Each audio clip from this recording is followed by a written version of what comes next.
Des géantes invisibles. Une célébration de haute facture à l'honneur des femmes qui ont réalisé d'excellentes perspectives, mais encore méconnues du public. Ce que nous voulons, c'est que ces femmes soient des exemples pour les autres femmes. Que ces femmes puissent être vraiment reconnues pour ce qu'elles font et que d'autres personnes, que ce soit des femmes ou des hommes, les voient et se disent, nous aussi, nous voulons être comme elles. On invite ces géantes invisibles, ces femmes. On lit leur biographie, leur cursus devant tout le monde. On invite des personnes qui sont des témoins de leur vie. Ça peut être des gens de leur famille, ça peut être des collègues, ça peut être des amis qui viennent parler et nous dire ce qu'ils savent ou ce qu'elles savent sur elles. C'est une façon de les remercier et de leur montrer de leur vivant qu'elles sont importantes pour nous. On célèbre ces célébrations des géantes invisibles. C'est vrai qu'on l'a beaucoup fait à Dakar, au Monument de la Renaissance, à Blaise Senghor, etc. Mais on a décidé depuis quelques années de décentraliser. C'est-à-dire, on est allé dans les régions, on l'a célébré à Kaolack, on l'a célébré à Ziguinchor, à Saint-Louis, on l'a célébré. Et dans la zone du Nord, on revient du village de Pété, à 300 km ici, où les gens sont venus d'un peu partout, de Matam, de Podor, et on a célébré les femmes là-bas. Initiée il y a 8 ans, cette célébration des géantes invisibles expose des dames au parcours fructueux et inspirant qui peuvent servir de référence. Selon les initiatrices de cet événement, les nominées peuvent être inconnues au bataillon, du moment qu'elles servent de référence dans leur domaine de compétences. Ces femmes doivent sortir de l'ombre et bien sûr, elles ne peuvent pas toujours le faire elles-mêmes. Il faut que les gens autour des femmes acceptent de les rendre visibles, parlent d'elles, les citent, disent ce qu'elles font de bien. Et comme ça, elles deviennent aussi des références et des lumières pour d'autres personnes. Le développement du pays passe par les femmes, à condition d'un changement radical. Sénégal dafa war a changer te changement bi dafa war a jóge ci jigéen ñi. tollootuñu fu ñuy nëbbatoo tollootuñu fu ñuy ragal tollootuñu fu ñuy waxalee. Il faut que le ton soit haussé. Il faut que ñu ñuy dégg. Il faut que ñuy taxaw. Il faut que ñuy laxasaayu. Il faut que ñuy wax non quand il faut dire non. Il est temps également que nos partenaires et l'ensemble des organisations de femmes se mettent ensemble pour déconstruire, reprendre le mouvement féminin au Sénégal et revoir notre manière de faire la politique. Politique gu tàccu dafa xewi, politique gu sol mbuba dafa xewi, politique gu topp nit dafa xewi. Nous sommes des grandes dames, des leaders. Il faut que ñu gëm suñu bopp, mais il faut que ñu laxasaayu doon benn. C'est un peu le hic qui nous manque. L'expérience acquise avec son groupement de femmes qui œuvrent pour le développement lui permet d'émettre des remarques sur le fonctionnement des collectivités territoriales. Cependant apolitique mais adepte du changement et du développement, elle s'est confrontée à de multiples contraintes, mais s'obstine à suivre sa feuille de route, signe de détermination et de claire vision. La politique des collectivités territoriales mérite d'être revue. Il y a des choses, ce n'est plus d'actualité. C'est démodé, c'est décodé. Il n'est plus permis que ay nit di bind à notre place. Et j'en ai pour preuve, parce que j'ai été conseillère. C'était mon premier mandat de 2014, pendant 6 ans. J'ai été tête de liste proportionnelle au niveau de la mairie de la Médina.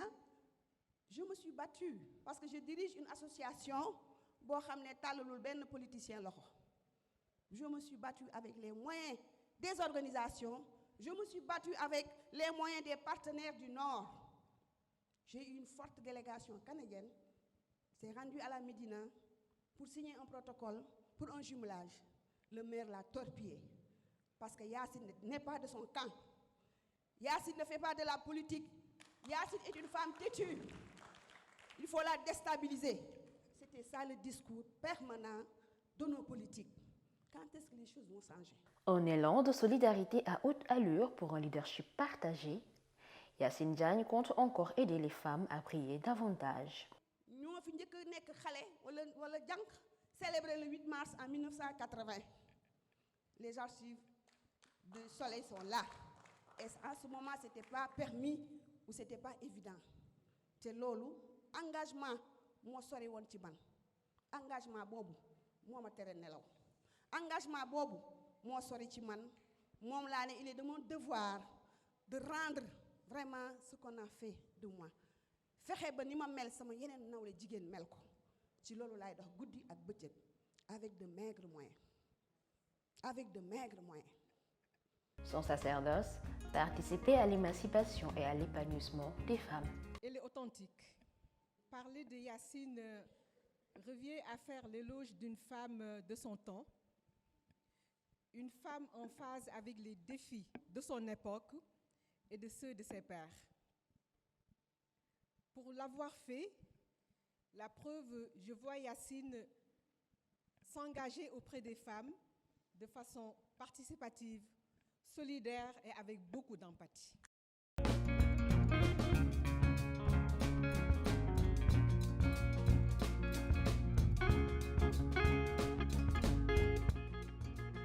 Un constat amer, la déscolarisation des filles. À une époque, effectivement, le taux de décrochage scolaire des filles inquiétait, mais dans plusieurs pays où la parité avait été atteinte, la situation s'est inversée. À ses débuts d'enseignante, Madame Kouro-Kagnan s'est alors penchée sur le cas de vulnérabilité des filles à l'école. Plus tard, elle étudiera les disparités criantes dans l'espace universitaire pour essayer de crever l'abcès. Si je reviens à mon parcours de jeune prof au lycée John Fitzgerald Kennedy, j'ai été très tôt sensible au cas de vulnérabilité des jeunes filles. Mariage précoce, décrochage scolaire. À la rentrée des classes, j'étais très amère quand je ne voyais plus des jeunes filles très brillantes. Leurs amis me disaient, madame, elle a été mariée, elle est en Italie, elle est en Espagne, ou elle est à Touba, ou elle est ailleurs. Et j'étais très amère. C'est la raison pour laquelle, une fois à l'université, j'ai constaté également les disparités qui s'exprimaient dans l'espace universitaire. 15% de femmes, c'est peu, très peu. C'est la raison pour laquelle nous avons créé la convergence des femmes universitaires. La sous-représentativité des femmes dans les différents secteurs demeure une actualité au Sénégal. Mon constat a été motivé par la sous-représentativité des femmes dans plusieurs secteurs, dans les grades, dans les instances de décision. C'est ce qui nous a amené à mettre en place des stratégies, des mécanismes pour promouvoir l'équité du genre dans l'espace universitaire. On y est arrivé parce qu'on a remporté des victoires. Je ne reviens pas sur ce que Mme Aramboy a dit pour le PAPES, qui a propulsé beaucoup de carrières. Dans son univers à elle, il était question d'amorcer un combat sur l'équité du genre. Sur les disparités qui s'expriment dans l'espace universitaire, des ateliers ont été, des symposiums sur l'autonomisation économique, sur le leadership, sur la gouvernance de la paix, n'est-ce pas, Professeur Kouro-Kagnan est décrite en personne sereine, qui garde toujours un calme olympien face à n'importe quelle situation, dit de Madame Fatou Sow. Les femmes se posaient et Kouro a été une présence extraordinaire parce qu'elle était calme, très très calme. Dans les circonstances les plus difficiles, elle était calme. Quand il y avait, alors je ne veux pas dire qu'il y avait des bombes ou qu'on se chamaillait tout le temps, mais quand il y avait des petits problèmes, Kouro savait régler ces problèmes sans que personne ne soit vraiment au courant, sauf ceux qui étaient affectés par ce qui était arrivé. Kouro, Diarra pour tout le travail que tu as fait. Vraiment, toutes les félicitations. Je suis très très heureuse de te remettre cette poupée, très belle poupée.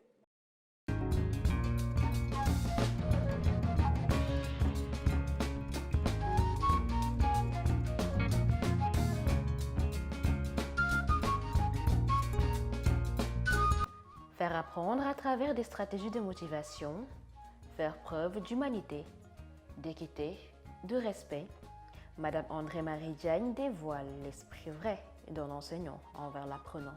Je suis une fille d'enseignant. Je pense que je n'aurais pas choisi un autre métier.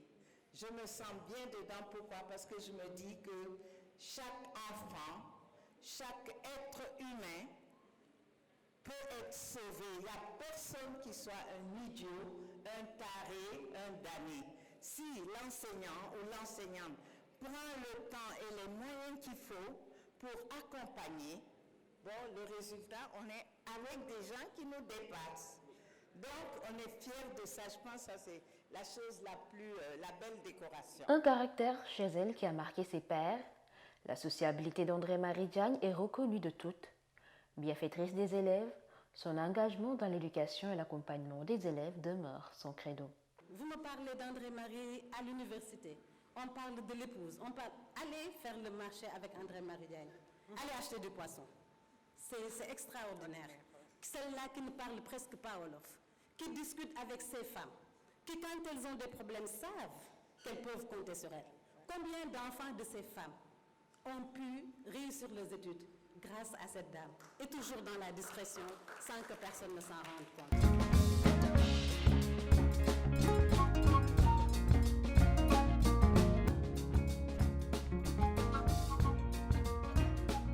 Sa passion l'a menée à sa profession. L'amour de son métier l'a amené à réaliser des exploits, un exemple de réussite dans le domaine de la santé. dama nekk sage-femme d'État jóge fa ñëw def santé communautaire jóge fa ñëw def santé de la reproduction spécialisé wu en santé et développement li ma bëgg ci sama xol moom laa def li ma bëgg ci sama xol moom laa def et bi ma fa defee c'est par la grâce de Dieu moo ma ubbil yoon bi bi ma ñëwee ministère de la santé aussi ñu jox ma li ma bëgg ma ciy daw di ci dox di ci wax def ay preuves nag le système des Nations Unies a tout fait pour que Mengue soit aujourd'hui à New York dans ce système pour y travailler, pour avoir fait ses preuves. Mais j'ai choisi de rester dans mon pays pour continuer à travailler et servir mon pays. Dans une charte de bonne conduite qu'elle est en train de réaliser, il figure des propositions innovantes pour améliorer les conditions de travail des femmes. Si bu ma ko calé ci 10 dernières années yi ma def ministère c'est le genre lañ ma jox ma dem ci ba jeex parce qu'aujourd'hui au niveau international on est reconnu pour être la première cellule dans ce Sénégal. Merci beaucoup. Donc c'est la première cellule déjà qui a été mise en place en 2015 et si on classe les cellules genre des ministères c'est la première cellule donc du classement et aujourd'hui elle est allée beaucoup plus loin. Elle est en train de mettre en place ce qu'on appelle une charte de bonne conduite qui intègre la conciliation vie familiale, vie professionnelle, parce qu'il y a un problème de conciliation quand on est maman, avec les missions, il n'y a pas de nounou pour les femmes allaitantes, et aussi on sait avec les heures de travail, il y a beaucoup de choses, il n'y a pas de crèche dans les lieux de travail, donc cette charte intègre tout ça, mais aussi la charte intègre même la question de harcèlement moral et sexuel dans le milieu du travail. Et le travail qu'elle est en train de faire, parce que moi aussi j'étais impliquée, c'est une première en Afrique de l'Ouest, parce qu'elle veut aboutir au début c'était un code, mais le secrétaire général du ministère a suggéré Mbengue d'en faire une charte. Et cette charte est en cours et sera discutée par le ministère du Travail, mais aussi le ministère de la Justice. Et ça, c'est toute l'administration sénégalaise qui sera concernée par cette charte-là, qui va prendre du temps, et c'est le travail de Mbengue.